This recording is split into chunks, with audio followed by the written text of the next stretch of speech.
Mapu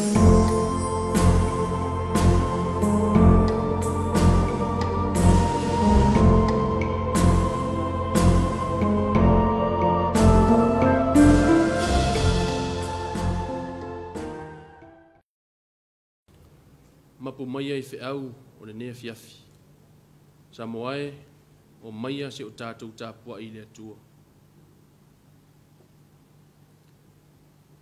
Wā o silisila mai o ia I lana o una whawhine o wha maula loina. A wai a mata mai nei o na wha amuia mai a te au o tupulanga o malava. A wā o le ona le mana o whaia ia me silisili moa e pa ia fo ilo na suafa. Talo mo le ngang pa ia, tātou ifo matatalo I le atua. A nganga pa ia elo mātou whesoa soa ni sidi. A fio mai e tau tō ruaina le Tapuaiga o le a whaia nei. Mātou te talitonu lava le ali elo mātou atua, le eisi ato atoa ia te I mātou. Le ala leo le mātou mua ilau, wala au atua ilau fio e te a fio mai. E tau tō ruaina o mātou tangata Tapuaiga I tō tasi. Mātou te whaia I le nei sauninga I le moni ma le wha maoni umalava. Ina ia I ua tuai mea uma I le wha silisili ina o lo ulava vi inga. Mātou te talo e ala I lo suafa mamalu Yesu ke wiso o lo mātou o lii ma le wha aola. Amen. Tātou wha au au le te talo. Talo le wha aftai, wha to senga, matu I nātou tātou manao I lo mo le atua. Tātou ifo ma te talo I le atua. Ua mapo mai ma malo lolo watu nuu I whiau ma tiute o le nei asu. Tangata malana sa whenga iai le ali ie. Le ngata I tutonu o lo ainga o nuu. Ai whaapea I so o se matanga luenga ma whaala potoputonga. Sa ngā lulue ai o tangata. Le nei wa malo lolo watu nuu mai whiau whaatino o le nei asu. Vi ia lava lo wanga le lei ma lo walo fatama. Whai Tapuaiga lo watu nu o Samoa. We o mawhai o na moli mawina le nei ala whaasala lau le taape masala lau ai le lalulangi. Mātou vi ia lava lo walo fatausi a te mātou. O malo pule whaafetai alofa. Whaafetai anga le lei lau tausinga. Lau pule whaasoa mai lo mātou ola.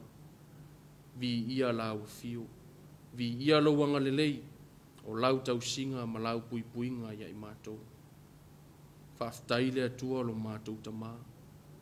O ma e awhi au o le nei aso. O lawa singa ma whaatinonga sa whea ngai ma lo watu nu o Samoa. Mātou te talitonu lava le ali ie. Sa lama lava le fili ma le ti apolo yo mātou tangata. I lungo o wala tele vave sa o mātou uia le ali ie. Ai whaafitai o lo o malu tia pēa I mātou. Ewi lava fo'i le whesuisu iai o fōlingo o le tau inisi o taimi. Ai mātou te talitonu o lo o malu tia lava Samoa. Malu tia lava I mātou e ala I lau tau singa, ma lau puipuinga I lo mātou ola.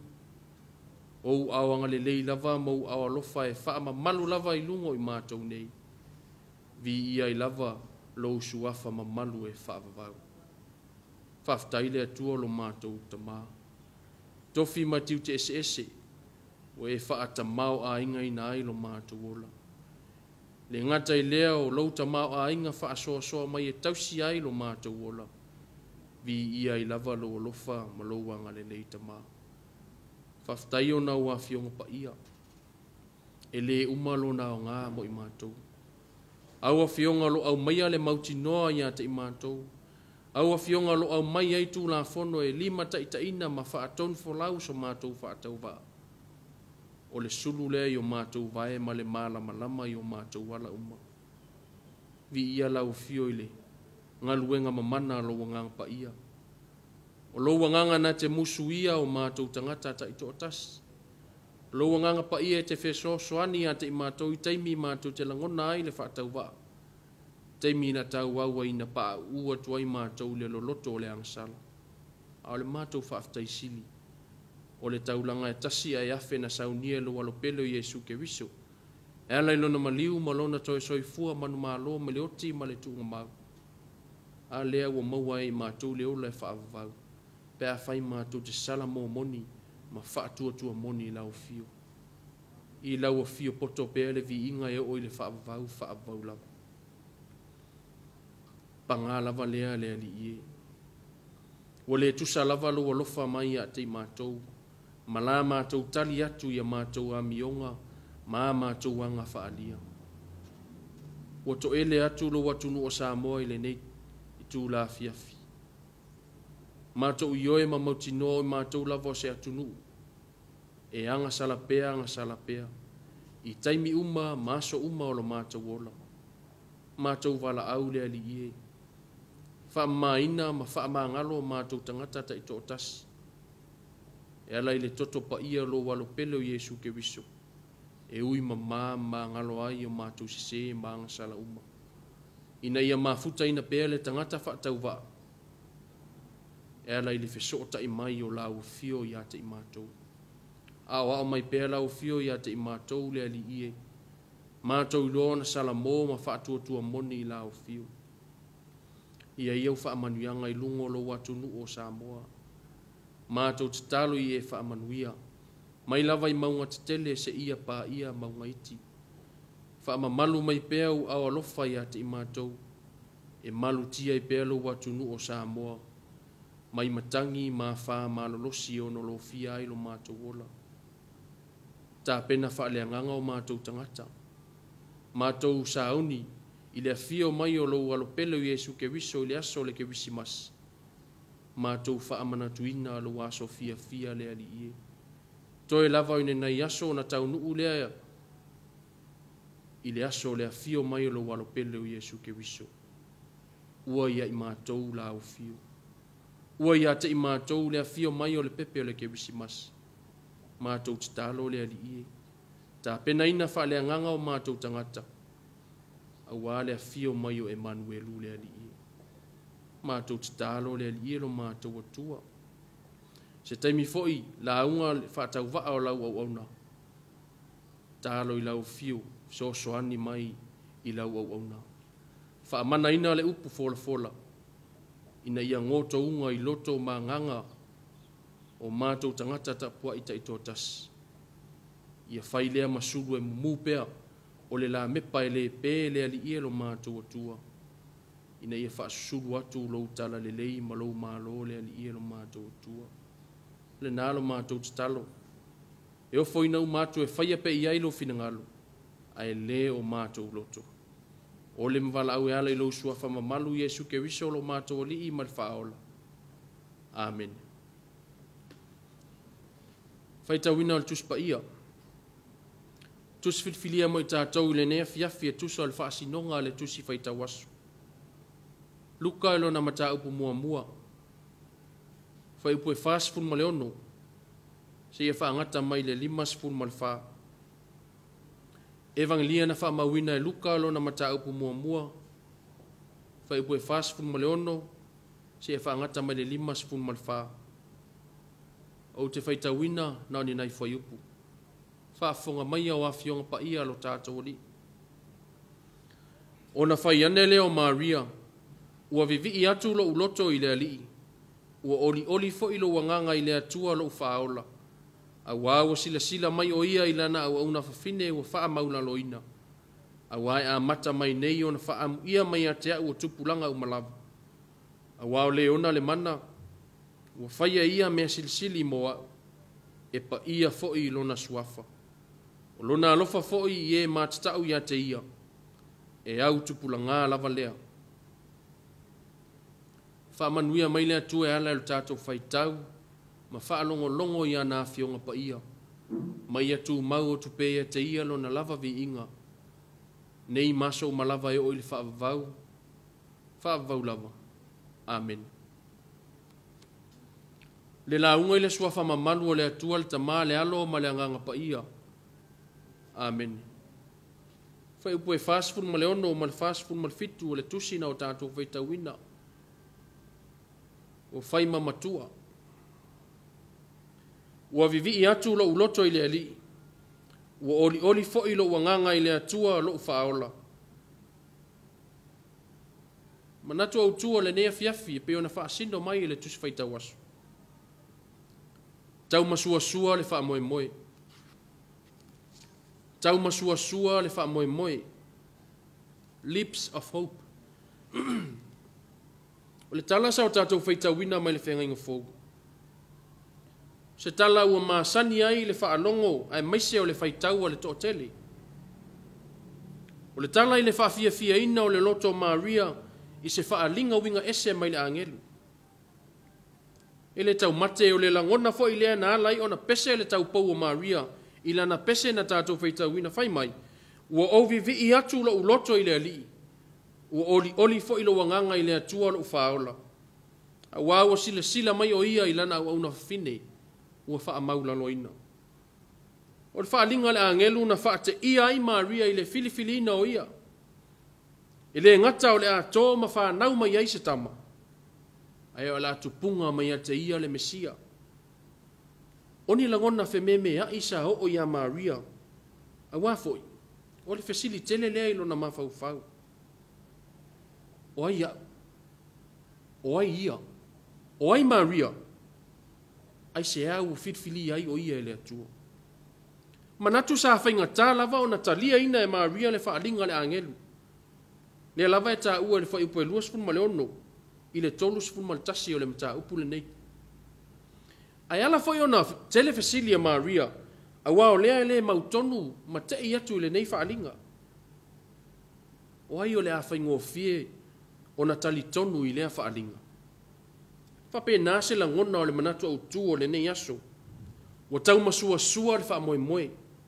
Leap of hope. An act of believing something that is not easily believed.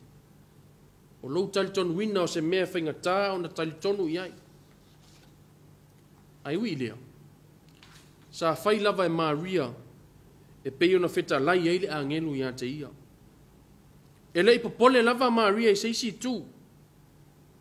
E na ia usita ia lava le whaatonunga. Maria took the risk of being pregnant before getting married. How she could tell it to Joseph? What would people think of her? O lea se vainga wha tangata, ma le vaia le au iutaia i le nei mea o tupu ia Maria, pe a whaia i loa muli ane.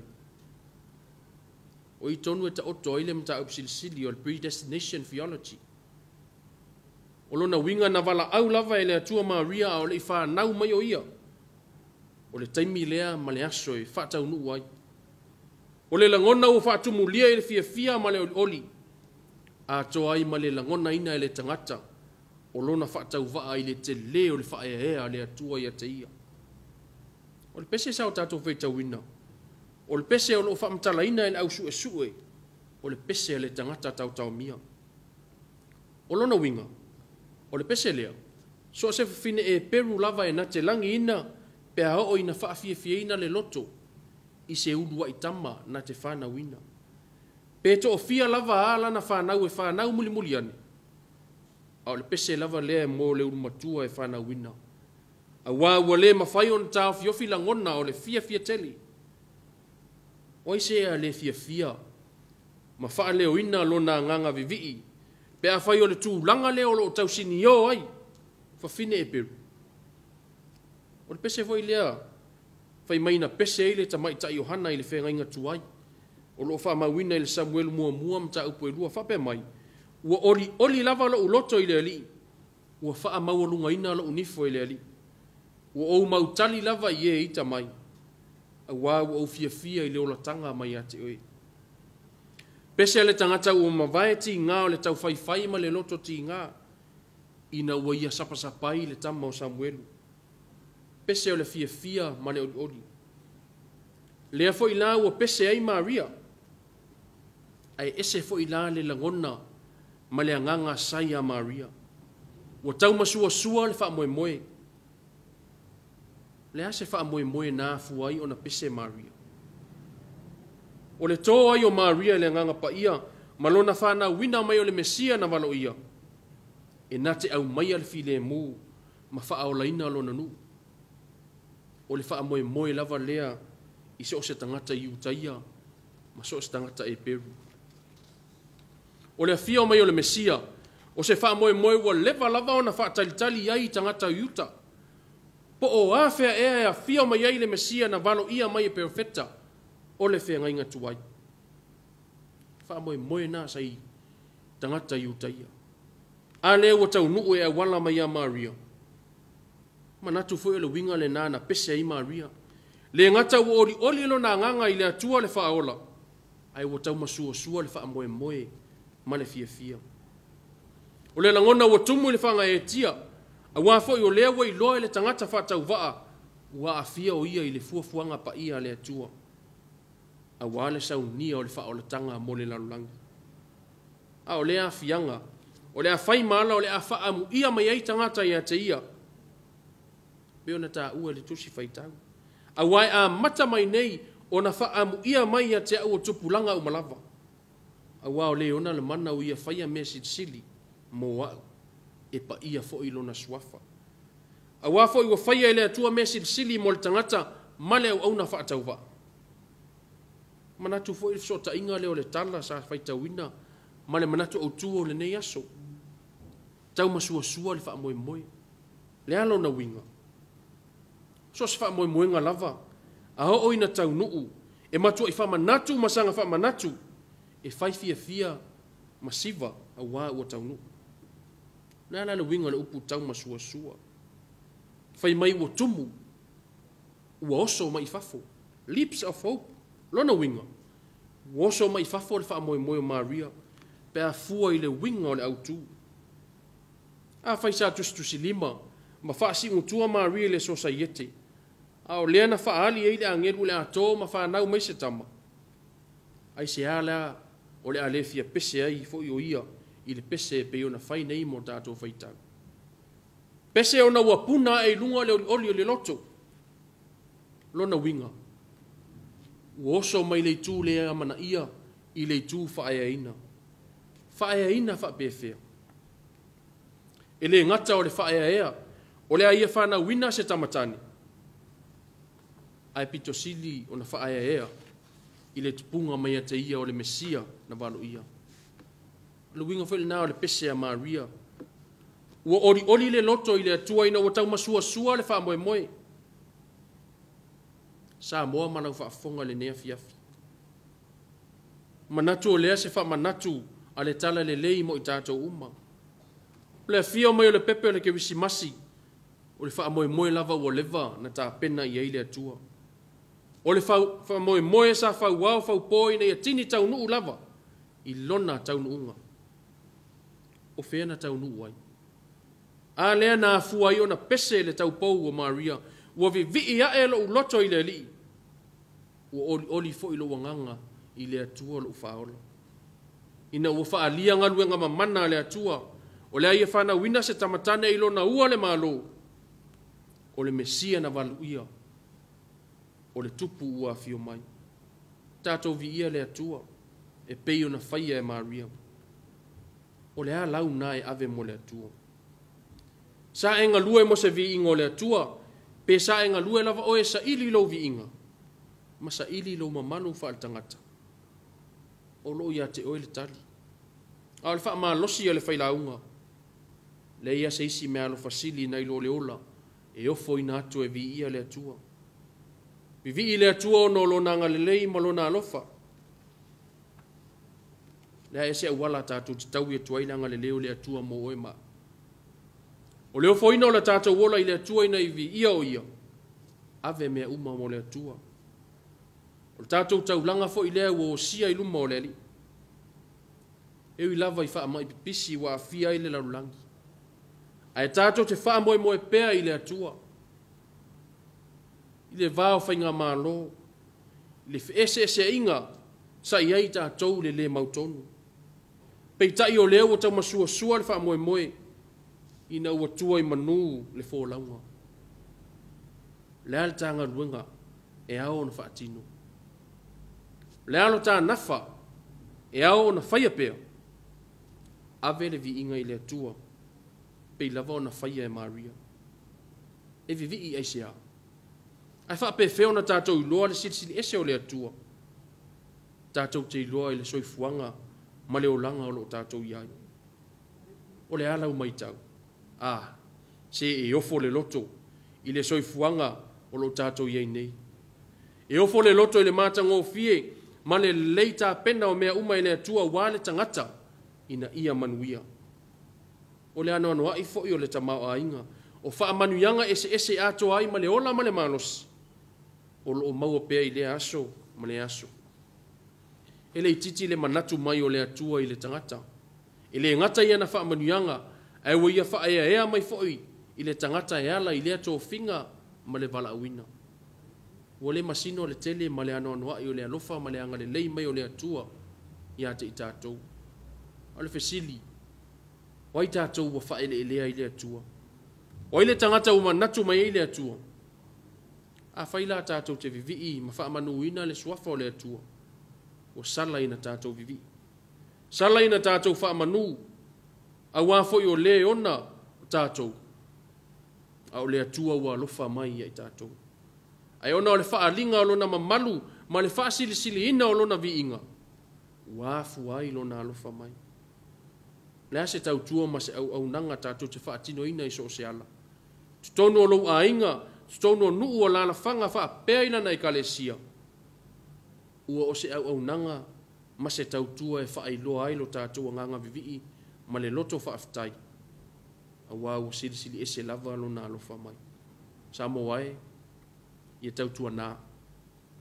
Aua nei whaangaloina lo tātou a nganga vivii le atua. A wāua ia anga le lei mai pēa te i tātou i le alofa e te le lava. Le alofa le nā na whaalia e le angelu ia Maria. Si o alofa, ua alofa ina oe. Ua ia te oe le li. A lea na whanau mai le wharepovi. Ai na whae ina ma whaola ina ai le laulangi ang sala. Na maliu ma toe tū man malo me leoti ma le tūma mau. O le wha moe moe ni ia sau whanga le tangata i le ola wha avavau. Pea whail tali tonu ma wha tua ia te ia. Ia i le atua poto pea le vi inga e o i le wha avavau. Tau masua le wha moe moe. Amen. Tātou vi i le atua i lona vi inga e valus fulu ma le tonu. Valus fulu tonu le vi inga o le atua tātou pepese. Yeah.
matalo whamanuia, tātou ifa matalo i le atua.